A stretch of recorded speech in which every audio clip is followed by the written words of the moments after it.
Hi guys, Olive here. Here today to make some new predictions about what 12 nonfiction books I think are going to be 5-star reads for me. A year ago I made my first round of predictions. I very much wanted to emulate the trend that Mercedes over at Mercy's Bookish Musings had started in picking these 5-star predictions.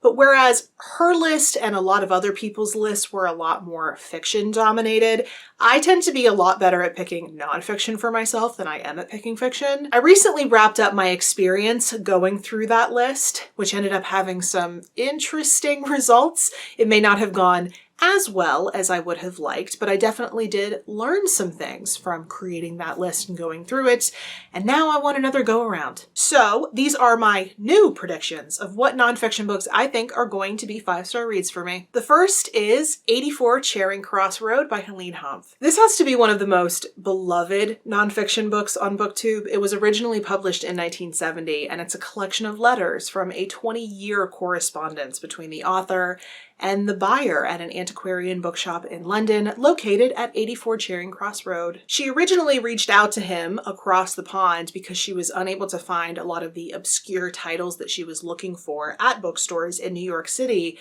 but the man didn't end up being just her supplier of these books. The two started a friendship that lasted many years. She did eventually go and visit the bookshop. This book has been turned into a stage play, a television play, and a movie. I've heard so many people gush about this book, and I have no doubt that it's just as amazing as everyone says it is. My next 5-star nonfiction prediction is Dark Banquet, Blood and the Curious Lives of Blood-Feeding Creatures by Bill Shutt. This is a natural history book all about creatures that are blood feeders, so vampire bats, leeches, ticks, mites, bedbugs, even vampire fish. Not only do I love natural history books, but I also love nonfiction that is dark and creepy, like this one. And I already know I love this author because I read and reviewed his book on cannibalism, so I'm pretty positive this one is going to be a bloody good time. I'm also pretty sure I'm going to love The Victorian and the Romantic by Nell Stevens. Over the past year, maybe year and a half, I've started to grow a fondness for memoirs that discuss the author's connection to a specific author or a specific work of literature.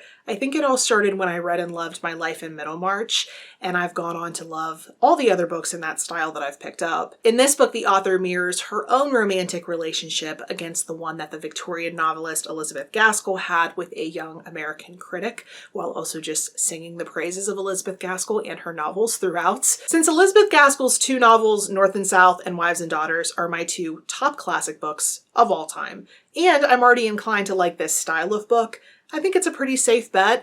Plus, Katie from Books and Things, my guide through all things classics, absolutely adored this. I cannot wait to read it. Speaking of recommendations off of other booktubers, Steve actually spoke really highly of this one when it was a newer release. That book is called Ingratitude by Jenny Diski. This is the final memoir from novelist Jenny Diski that she wrote as she was dying after having been diagnosed with incurable lung cancer. In this book, she recounts her very unusual childhood. She also talks about the difficult relationships she had with the women in her life. From all the reviews I've read, it definitely does seem that in this book, she's grappling with her impending death, and she is looking back on the life she's led so far.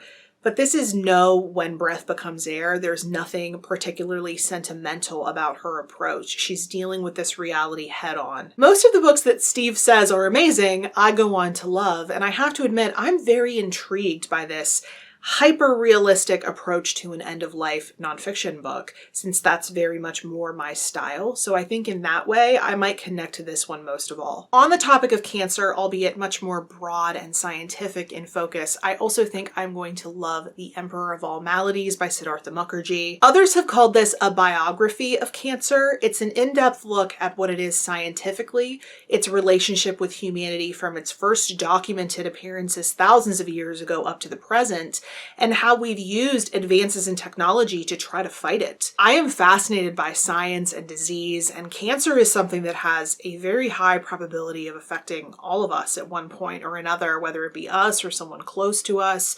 I personally lost my grandmother about a year and a half ago to a very rapidly progressing form of cancer. Some time has passed now, so I do feel more capable of reading this book now, and I'm glad I feel that way for two different reasons. The first being that I think it's so important to be knowledgeable on such a common affliction, and also because I think I'm going to love it. I think the science is going to be incredible. On a lighter note, I am nearly positive I am going to love How to Be a Good Creature by Sy Montgomery. This is by the author of one of my very favorite nonfiction books, The Soul of an Octopus, and this is a collection of writings about different animals that she's encountered over the course of her life and what they've taught her about being good, being a good creature of any species. Each section in this book is accompanied by adorable illustrations, and the only reason I didn't put this on my first round of 5-star nonfiction predictions is that I was under the misconception that this was a children's book. Not to say I wouldn't read it if it were a children's book, I just wasn't going to prioritize it on such a list. Since I was completely wrong about that, I'm going to take this opportunity to correct that error and give it its rightful spot on my 5-star predictions list. I think we humans can learn a lot from animals, and it's my personal opinion that we all should be looking to better ourselves every single day.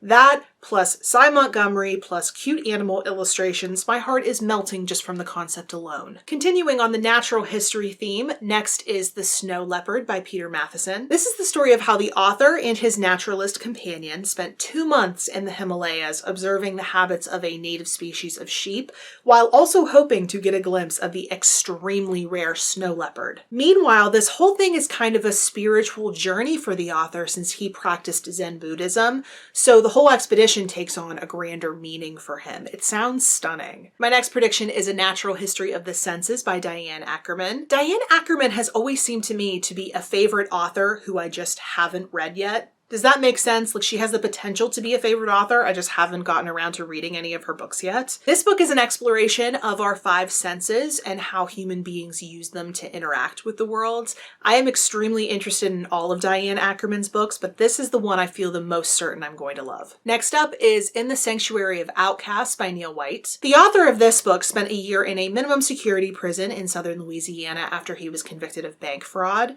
But this wasn't just any prison. It was also home to the last colony of lepers in the continental United States. This book is his memoir of his experience in the unconventional prison, and I expect it will contain a lot of learning and a lot of atonement. I'm personally hoping that we get to learn more about leprosy in this book and more about the individuals with leprosy, which is now known as Hansen's disease. A book I think is going to be as sad as it is beautiful is Ghosts of the Tsunami by Richard Lloyd Parry. This is all about the aftermath of the 2011 tsunami that killed more than 18,000 people in Japan in what was the single greatest loss of life since the bombing of Nagasaki. The author was living in Japan at the time. He was reporting on the disaster. While doing his work, he was encountering a lot of ghost stories, but he also became particularly interested in one village and started to do some research to discover why so many lives were lost there specifically. So it seems like in this book, he's trying to unravel that mystery, but also to discuss grief on a personal level as well as a national one. Ever since I first heard about this book, it has seemed like one that will be brutal to read, but the kind of book that you never forget. I have been meaning to read this next one for so many years. That book is The Signal and the Noise by Nate Silver. This was written by the statistician who very closely predicted almost the exact results of the 2012 American presidential election on his blog 538. This book talks about such predictions, why numbers can foretell the results of certain real life situations, but not others. He uses case studies from baseball, poker, weather forecasting, and of course elections within this larger discussion about the efficacy of applying probability and statistics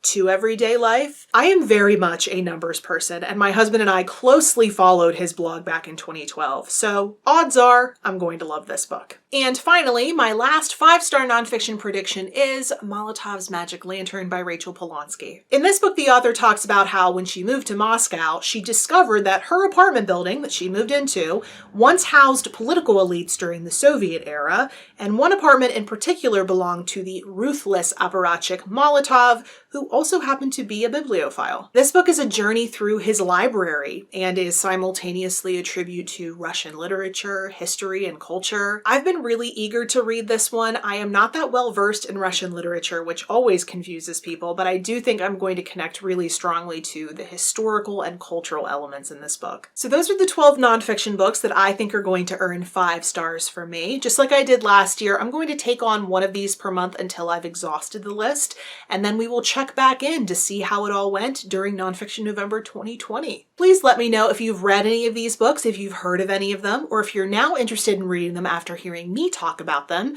You can put that or any other comments or questions you may have down in the comment section below, or if you'd prefer to reach out to me somewhere other than YouTube, I am on a variety of different places on social media, and the links to all of my profiles are in the description box below. Thank you so much for watching. I hope you're having a wonderful day, and I will see you in the next video. Bye.